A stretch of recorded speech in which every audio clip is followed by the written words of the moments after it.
नमस्कार दोस्तों, आज के हमारे इस वीडियो में हम आपके लिए रवि प्रदोष व्रत की पौराणिक कहानी लेकर आए हैं। एक समय की बात है, किसी गांव में एक गरीब ब्राह्मण परिवार रहता था। ब्राह्मण की पत्नी प्रदोष के व्रत का नियम पूर्वक पालन करती थी। एक समय ब्राह्मण का पुत्र गंगा स्नान करने के लिए गांव से बाहर गया। दुर्भाग्यवश मार्ग में चोरों ने उसे घेर लिया और कहने लगे, हम तुम्हें मारेंगे नहीं, हमें तुम्हारे पिता के गुप्त धन के बारे में बतला दो। ब्राह्मण के पुत्र ने उन्हें समझाया कि हम गरीब हैं और हमारे पास कोई भी गुप्त धन नहीं है।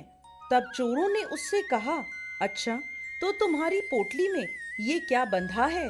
तब उस ब्राह्मण के पुत्र ने निसंकोच होकर कहा, मेरी माँ ने मेरे लिए रोटियां दी हैं, वही इस पोटली में बंधी हैं। यह सुनकर चोरों ने कहा, चलो साथियों, ये तो खुद ही बहुत दुखी मनुष्य है, हम किसी और को लूटते हैं। ऐसा कहकर चोर उसे छोड़कर आगे चले गए। तब वह ब्राह्मण का पुत्र वहां से आगे चला और एक नगर में पहुंचा। नगर के पास एक बरगद का पेड़ था। वो उसी बरगद के वृक्ष की छाया में सो गया। उसी समय उस नगर के सिपाही चोरों को खोजते हुए बरगद के वृक्ष के पास पहुँचे और उस लड़के को चोर समझकर बंदी बना लिया और राजा के पास ले गए। राजा ने उसे कारागृह में बंद करने का आदेश दे दिया। ब्राह्मणी का लड़का जब घर नहीं लौटा तो उसे अपने पुत्र की बहुत चिंता हुई। अगले दिन प्रदोष का व्रत था।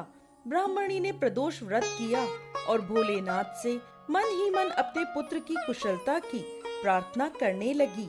भगवान शंकर ने उस ब्राह्मणी की प्रार्थना स्वीकार कर ली और उसी रात भोलेनाथ ने उस राजा को स्वप्न में आदेश दिया कि यह बालक चोर नहीं है, उसे प्रातःकाल छोड़ दें, अन्यथा तुम्हारा राज्य वैभव सब नष्ट हो जाएगा।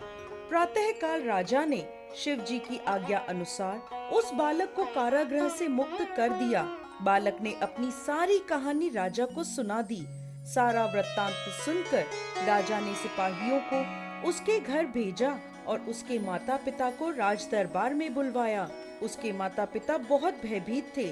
राजा ने उन्हें भयभीत देखकर कहा कि आप भयभीत ना हो, आपका बालक निर्दोष है।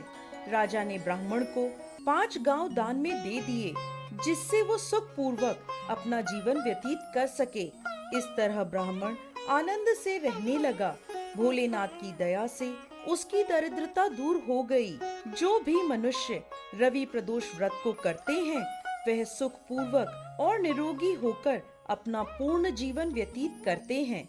जय भोलेनाथ, जय माता पार्वती।